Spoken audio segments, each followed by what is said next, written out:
बच्चों, आज की वीडियो में हम linear equation in one variable यानी एक चर में रैखिक समीकरण से संबंधित कॉम्पिटिटिव एग्जाम में आने वाले क्वेश्चंस को करेंगे।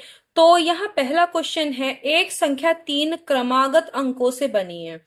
तो अब यहाँ पर अगर कोई भी हम संख्या लिखेंगे जिसमें तीन क्रमागत अंक है, तो मान लेते हैं कि वो तीन क्रमागत अंक क्रम से आने वाले अंक क्या हैं।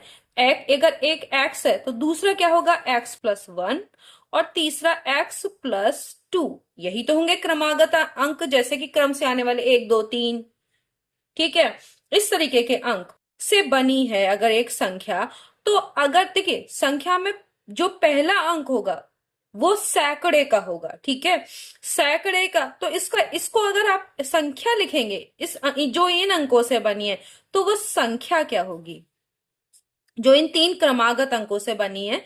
तो संख्या होगी 100x, पहले वाले को 100 से, दूसरा दहाई के स्थान पर होगा 10x+1, और तीसरा इकाई के स्थान पर होगा तो एक से गुणा करेंगे तो यही आएगा x+2। तो ये आपकी संख्या हो गई। समझ में आया कि एक संख्या तीन क्रमागत अंकों से बनी है, तो पहला अंक को 100 से गुणा करेंगे क्योंकि ये सैकड़े का है, फिर दूसरा दहाई और ये तीसरा इकाई। ठीक है, यदि अंकों का क्रम पलट दिया जाए तो इस प्रकार बनी संख्या। अब अंकों का क्रम पलट रहे हैं तो ये वाला यहाँ पर x+2 पहला हो जाएगा, x+1 दूसरा, और ये x। अब ये संख्या के अंकों का क्रम पलट दिया, तो अब इस प्रकार बनी संख्या, तो ये नई संख्या क्या हो जाएगी आपकी। तो आपको बहुत क्लियर हो रहा होगा, 100 को किससे गुणा करेंगे, x+2 से। अब ये हो गई है ना, 10x+1 वैसा ही रहेगा, और यहां पर क्या हो जाएगा, x। अब ये नई संख्या हो गया। तो इस प्रकार बनी संख्या और पहली संख्या का अंतर। तो जो नई संख्या होगी, यहां पर देखिए अंक आपका बड़ा है, x+1 उससे बड़ा, x+2 उससे बड़ा, तो ये नई संख्या ज्यादा बड़ी होगी पहले वाली से।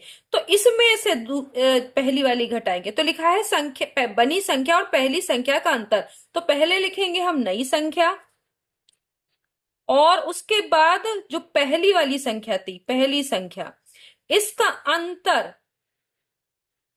सबसे बड़े अंक, सबसे बड़ा अंक कितना है, x+2, इसका 33 गुना होता है। ठीक है, तो नई संख्या क्या है, 100, x+2 plus 10x+1 plus x। इसमें से आपको घटाना है ये वाला, ध्यान दीजिए, 100x plus 10x+1 plus x+2, और ये किसके बराबर है, 33x+2 हो गया। अब आपने ये इसी के हिसाब से धीरे धीरे हमने लिखते गए। अब हम जब इस ब्रैकेट को खोलेंगे, देखिए ये वाले ब्रैकेट को खोलेंगे, तो आपको ये वाला ध्यान दीजिए, 10x+1 प्लस का है ये पूरा, और इतना ही 10x+1 माइनस का भी है। जब खोलेंगे तो यहीं पे कर लीजिए, क्योंकि आपको कॉम्पिटिटिव एग्जाम के लिए थोड़ा सा शॉर्टकट भी अपनाना चाहिए। तो यहाँ पे हमने ये कर लिया। देखिए आगे भी ये देखिए 100x, और ये माइनस का 100x भी कटेगा।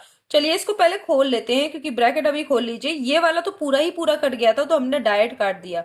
यहाँ पे हो जाएगा आपका 100x प्लस 200 जब इस ब्रैकेट को खोलेंगे, और यहाँ पर क्या है x। जब इसको खोलेंगे ब्रैकेट को तो माइनस का 100x आएगा, और यहाँ पर क्या आएगा, माइनस का x माइनस का 2। देखिए हो गया, तो ये भी कट गया, देखिए ये और ये भी कट गया, और यहां क्या हो गया, 33, और आपका x+2 ये आ गया। तो यहाँ 200 में से 2 घटाएंगे तो 198 आ गया कि नहीं आ गया। आप देखिए कितना आपका शॉर्ट हो गया, ये छोटा हो गया। अब 33 से इसको क्या करेंगे, डिवाइड करेंगे। ठीक है कि नहीं, तो आप इसको 33 से डिवाइड करेंगे तो डायरेक्ट भी काट सकते हैं। देखिए ये 3 से कट रहा है, ये तो आपको दिख ही रहा है, ये 3 से कटेगा, क्यों, क्योंकि देखिए 8 और एक 9, 9 दूनी 18, 18 पूरा 3 से कटता है। जब इस किसी संख्या के अंकों का योग 3 से विभाजित हो जाए तो वो 3 से कटती है। तो यहां हो जाएगा, आप डायरेक्ट ऐसे काट सकते हैं, यहां हो गया 11 और यहां जब इसे 3 से काटेंगे, 3 छक 18 और 3 छक 18 हो गया। फिर 11 से फिर कट रही है, 11 छंग 66, तो 6 बराबर हो गया x+2। तो 6 - 2 बराबर हो गया x, यानी x की वैल्यू क्या आ गई 4। तो अब आपके अंक संख्या के कौन कौन से हैं? एक होगा 4, दूसरा 4 में 1 जोड़ेंगे 5 और फिर 6।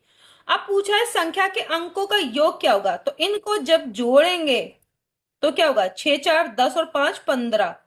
अंकों का योग कितना आ रहा है? 15। हो रहा है कि नहीं हो रहा है? तो आप इस तरीके से करेंगे। बहुत आसान, मतलब कठिन बहुत नहीं है, क्योंकि आपको बस केवल देखिए, जब इस तरीके के वर्ड प्रॉब्लम होती हैं जो लीनियर इक्वेशन से संबंधित है, तो आप थोड़ा थोड़ा पढ़ते जाइए और उस हिसाब से करते जाइए। पहला क्वेश्चन हो गया। दूसरा क्वेश्चन करते हैं, 2 अंकों की संख्या का। अब 2 अंकों की संख्या है, इकाई का अंक उसके दहाई के अंक से 2 गुना है। इकाई का अंक, तो मान लेते हैं कि इकाई का अंक कुछ भी मान लीजिए। देखिए x और y में कोई आपका इकाई का अंक ये माना है, तो दहाई का आपने कितना मान लिया? दहाई का अंक पूरा लिखने की वहां पर जरूरत नहीं होगी, आपको बस सीधे निकालना है। आप देखिए इकाई और दहाई के अंक, आप इसका उल्टा भी मान सकते हैं। दहाई का अंक आप x मान लीजिए और इकाई का y मान लीजिए तो भी चलेगा, आपको उससे कोई फर्क नहीं पड़ता। 2 अंकों की संख्या का इकाई का अंक, इकाई का अंक क्या है x, दहाई के अंक से, दहाई के अंक का दुगना है क्या? इकाई का अंक। देखिए इकाई का अंक उसके दहाई के अंक से 2 गुना है, तो ये हो गया।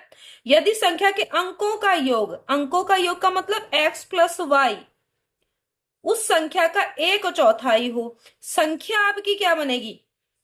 देखिए अगर इकाई का अंक x है और दहाई का अंक y है, तो आपकी संख्या बनेगी 10y, क्योंकि दहाई में आप 10 से गुणा करोगे ना, प्लस x। संख्या का 1/4 है, संख्या के अंकों का योग पूरी जो संख्या है उसका 1/4 है। अब आप इसको जरा देखिए, x की जगह आप क्या करेंगे, 2y रख दीजिए। तो x की जगह 2y रखेंगे, 2y प्लस y बराबर हो गया 10y, प्लस x की जगह फिर से 2y रखेंगे बटे 4, हो गया। अब यहां पर कितना हो जाएगा, ये 3y हो गया। 3y बराबर यहां पे क्या हो गया, 12y/4। क्रॉस मल्टीप्लाई करेंगे तो यहां पर देखिए, यहां पे 4 तिया 12, यहां आ रहा है 12y बराबर 12y, इस तरीके का कुछ आ रहा है। अब देखिए ध्यान दीजिए इसमें क्या आ रहा है। तो अब आप इसमें y की वैल्यू देखिए, इसका एक कोई मान नहीं निकलेगा कि संख्या कौन सी होगी। देखिए लिखा है 2 अंकों की संख्या का इकाई का अंक उसके दहाई के अंक से दुगना है। तो अब देखिए अगर 1 रखते हैं यहां पर, तो 1 हो गई संख्या 12, y का वैल्यू 1 रखते हैं तो 12 हो गई। देखिए इसमें इकाई का जो अंक है वो दहाई के अंक से दुगना है कि नहीं है भाई, 2 1 से दुगना है। और संख्या के अंकों का योग करो, तो अंकों का योग क्या हो गया, 3। उस संख्या का 1/4 है, 3 चौक 12 है कि नहीं है, हो रहा है कि नहीं? तो ये संख्या 12 भी हो सकती है।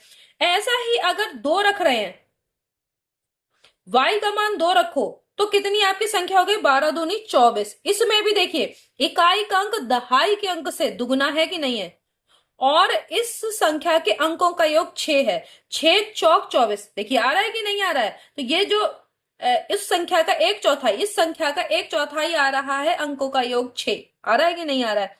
ऐसे ही अगर 3 रखते हैं तो 12 तिया 36। इसमें भी देख रहे हैं कि जो दहाई का अंक है वो इकाई से क्या है, इकाई का अंक दहाई के अंक से दुगुना है, या दहाई का अंक इकाई के अंक का आधा है, और इसके अंकों का योग कर रहे हैं 9। तो ये जो संख्या है उसका 1/4 है ना संख्या के अंकों का योग, यानी अंकों का योग कर रहे हैं 9, तो 9 चौक 36 आ रहा है कि नहीं?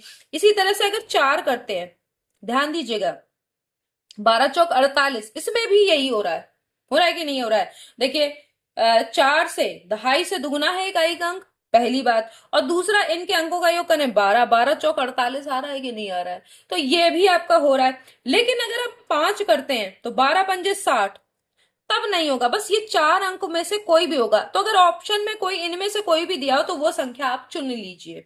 12 भी हो सकता है, ये 24 भी होगी, ये संख्या 36 भी हो सकती है, 48 भी हो सकती है। तो जो ऑप्शन में दिया हो आप उसे चुन लीजिए, क्योंकि यहाँ पे 4 4 आपके जो आंसर है वो 4 आएंगे। अब इसमें से कोई सा भी वहां हो सकता है। तो आपको समझ में आया क्यों। अब आगे अगर रखते हैं तो 60, 60 में ऐसा नहीं हो रहा। अगर y का मान हम 5 रखते हैं तो 60 में क्या ऐसा हो रहा है कि जो यहाँ पर इकाई का अंक है इसके दहाई से दुगुना है? ऐसा नहीं हो रहा। तो यहां तक बस ये 4 संख्याएं आपकी होंगी। तो आपको समझ में आ गया होगा कि ये कैसे होगा। राम व श्याम के पास बराबर सेब है।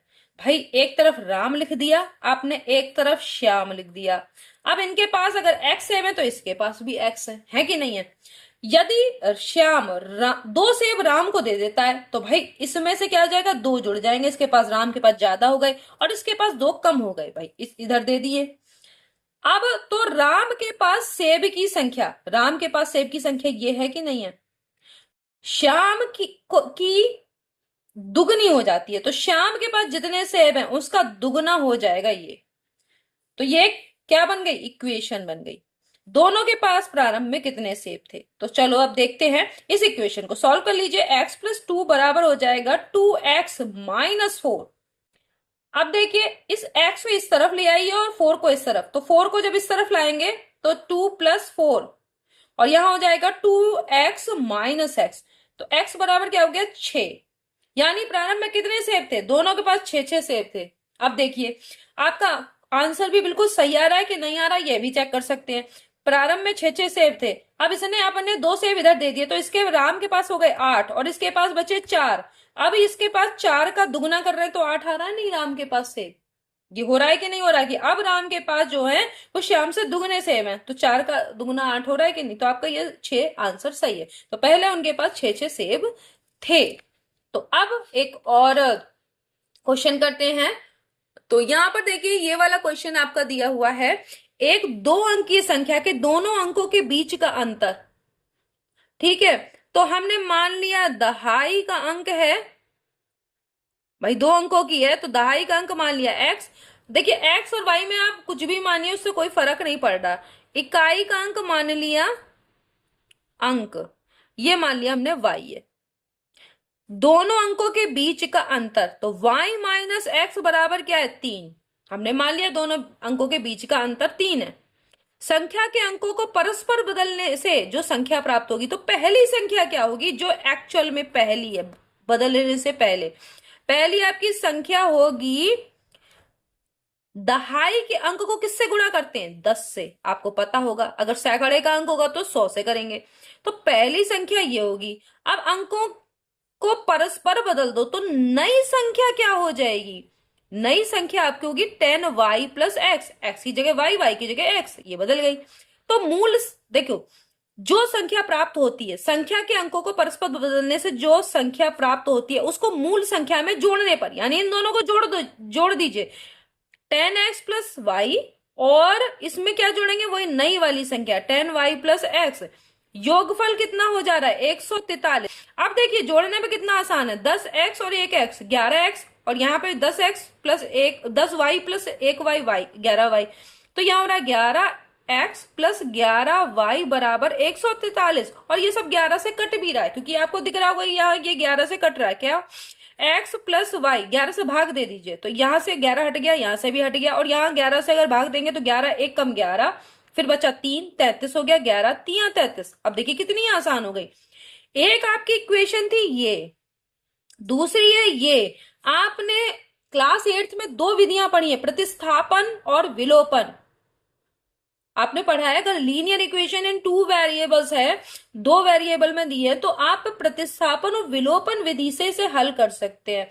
तो आपका यहां पर आप प्रतिस्थापन अब तक करते आए हैं, वो कर भी सकते हैं कि आप यहां से देखिए, अगर प्रतिस्थापन करेंगे तो यहां पर y बराबर क्या हो जाएगा, x + 3, क्योंकि ये देखिए ये हो जाएगा कि नहीं हो जाएगा, यहां से y बराबर x इधर जाएगा तो x + 3 हो जाएगा। प्रतिस्थापन कहती है कि यहां से y की वैल्यू को उठा के इसमें रख दीजिए, और विलोपन में क्या होता है, देखिए विलोपन भी पहले प्रतिस्थापन से ही बता दूं तो आपको दोनों चीज बता दे रही हूं मैं। अब इसमें अगर दूसरे में रखेंगे y की वैल्यू x+3 तो क्या हो जाएगा 13। तो यहाँ 2x बराबर क्या हो जाएगा 13 - 3। इसका मतलब क्या है x बराबर 10/2। देखिए यहाँ 10 आएगा और 10/2 करेंगे यानी x की वैल्यू 5 आ गई। यानी आपका दहाई का अंक आ गया क्या 5। आगे कि नहीं आ गया। अब विलोपन भी बता देती हूँ, ये प्रतिस्थापन आपको थोड़ा सा जिसे याद आ जाए। यहां पर है y-x = 3 और यहां पर x+y की जगह y+x भी लिख सकते हैं क्रम विनिमय नियम से, वो हो गया 13। इन दोनों को जब जोड़ेंगे तो ये कट जाएगा, ये विलोपन है, तो ये हो गया 2y बराबर कितना हो गया, इन दोनों को जोड़िए 16। इससे y की वैल्यू क्या गई 8। अब y की वैल्यू किसी में भी रख दीजिए, y की वैल्यू यहां रखिए चाहे यहां रख दीजिए, y की वैल्यू यहां 8 रखेंगे, दूसरे में ही अगर रख देते हैं तो 8+5 8 5 13 होता है ना, तो यहाँ x की वैल्यू 5 आ रही है कि नहीं आ रही है। तो यहाँ पहले y निकल आया, तो कोई से फर्क नहीं पड़ता कौन सा पहले निकल रहा है कौन सा बाद में निकल रहा है। अब ये वाला अगर, तो ये है विलोपन। एक का मान इस तरह निकला है, दूसरे का तो आप निकाल लेंगे किसी भी समीकरण में लिख लीजिए। अब आपको तो पता ही चल गया कि y का मान क्या होगा, क्योंकि x का मान 5 आ गया। 5 को इस तरफ ले, देखिए 5 यहां पर रखिए पहले वाले में, तो y-5 बराबर 3। तो इससे क्या हो गया y बराबर क्या हो गया 8, क्योंकि 5 इधर जाएगा जुड़ जाएगा। तो आपकी संख्या क्या हो जाएगी, दहाई का अंक है 5, तो संख्या में 5 को, दहाई का अंक 5 है तो 10 से गुणा करेंगे तो 50, 50 और 8 58, आपकी संख्या हो गई 58। हो गई कि नहीं हो गई। तो आपसे पूछा है मूल संख्या क्या है, मूल संख्या 58 है। संख्या क्या है, संख्या 10x+y थी मूल संख्या, तो 10 गुणा 5, यहाँ पे 10 मल्टीप्लाइड बाई 5 और यहाँ पर है 8, तो यहाँ हो गया 50 + 8 बराबर 58। समझ में आ गया आपको कैसे। मैंने थोड़ा विलोपन भी बता दिया आपको, दोनों ये करने की जरूरत नहीं है, लेकिन आपको मैंने बताया कि आप प्रतिस्थापन या विलोपन कोई भी यूज कर सकते हैं, इसलिए मैंने थोड़ा सा हिंट दे दिया। 12 वर्ष पश्चात मेरी आयु, अब पहले मेरी आयु इस समय क्या है, तो इसको लिख लेते हैं वर्तमान आयु क्या है। कोई भी मान लीजिए x वर्ष है हमारी वर्तमान आयु, ठीक है। x a b c कुछ भी मान सकते हैं, हर समय x ही मानने की कोई जरूरत नहीं है। आप x मानिए, a मानिए, b मानिए, जो भी मानिए आपका मन। 12 वर्ष पश्चात तो क्या हो जाएगा, x में 12 जुड़ जाएगा, ये 12 वर्ष पश्चात आयु हो गई। मेरी 4 वर्ष पूर्व, 4 वर्ष पूर्व x-4, क्योंकि 4 में से पहले का है ना, तो 4 आपकी घट जाएगी, इस समय की जो आयु है उससे 4 घट जाएगा और 12 वर्ष बाद वाले में 12 जुड़ जाएगा। 12 वर्ष पश्चात मेरी आयु 4 वर्ष पहले की आयु की 3 गुनी है। तो इतना आसानी से इक्वेशन आपकी बन गई और इस इक्वेशन को आप बहुत आसानी से सॉल्व कर सकते हैं। ये लीनियर इक्वेशन इन 1 वेरिएबल है, ठीक है। ये लीनियर इक्वेशन इन 2 वेरिएबल है, इसको आप समझ लीजिए क्योंकि इसमें 2 वेरिएबल है, यहाँ पर 1 वेरिएबल है। देखिए इसको भी समझना है। x+12 इक्वल टू क्या हो जाएगा 3x - 12।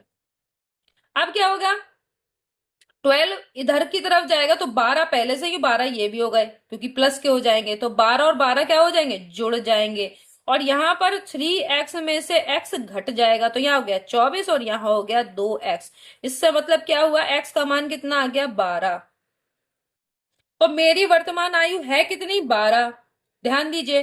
और 4 वर्ष पहले क्या होगी, 4 वर्ष पहले तो इसमें से 4 घट जाएगा 8 और 8 और अब 12 + 12 24, तो 4 वर्ष पहले की आयु 8, 8 का 3 गुना है कि नहीं है 24, तो ये आ रहा है। तो हमारी मतलब जो भी जिसने अपने बारे में बात किया उसकी कितनी आयु वर्तमान में 12 वर्ष। अब ये वाला करते हैं अगला क्वेश्चन। ये एक लीनियर इक्वेशन है इन 1 वेरिएबल, आपको दिख रहा होगा, और इसको सॉल्व करना है। तो आपको ये LHS है इस तरफ का लेफ्ट हैंड साइड, और ये इक्वल के बाद ये RHS है यानी राइट हैंड साइड। इस वाले को अगर आप सॉल्व करते हैं तो क्या होगा, इनका LCM आएगा 20, 5 चौक 20 यहां पर। अब इस वाले को 4 से गुणा करेंगे क्योंकि ऑलरेडी 5 यहां है, तो 5 चौक 20, ठीक है। 4 से इसको गुणा करेंगे और इसको किससे करेंगे 5 से गुणा, ये इस तरफ का हो गया। इधर तो आपका ऑलरेडी सॉल्व है, यहाँ पे कुछ नहीं करना आपको। इसको पहले आप सॉल्व कर लीजिए, तब क्रॉस मल्टीप्लाई करिए, ठीक है। वैसे भी यहाँ पर देखिए कट भी जाएगा, आप काटना चाहें तो यहाँ पर देखिए 1 4 एकम 4 4 पंजे 20, आप ऐसे भी काट सकते हैं। तो आपका जितना कैलकुलेशन कम हो आप उतना करते जाइए। इसको ओपन करेंगे तो आपका हो जाएगा 8x माइनस 12 और यहाँ हो गया प्लस 5x प्लस 15। देखिए आपने यहाँ 5 से ब्रैकेट को खोला, यहाँ 4 से, बटे 5 equal to 2x plus 3 upon 1। अब देखिए यहां पे करेंगे तो यहाँ क्या हो गया, 8 5 13, 13x और प्लस का 3। अब ये देखिए इसको 1 से मल्टीप्लाई कर रहे हैं तो इतना ही आएगा, और इसको 5 से मल्टीप्लाई करेंगे जब क्रॉस मल्टीप्लाई होगी, ठीक है, तो इतना, ये तो इतना ही आएगा। देखिए इन दोनों को आपने जोड़ा 13x हो गया, 15 में से 12 घटाया प्लस का 3 बचा, यहाँ 5 से गुणा करेंगे तो यहाँ हो जाएगा 10x प्लस 15। अब देखिए 13x में से ये 10x घटेगा, इधर जाएगा, और यहाँ 15 में से ये 3 भी घट जाएगा, कितना बचा, यहाँ देखिए 13 में से 10 गया तो 3x बचा कि नहीं बचा, और यहाँ कितना बचा 12। तो इससे x की वैल्यू कितनी आ गई, 3 चौक 12, x बराबर 4, आपकी ये वैल्यू आ गई, ठीक है। तो इस तरीके से आप निकाल सकते हैं। तो आपने आज ये क्वेश्चंस किया, अलग अलग तरीके के क्वेश्चंस थे।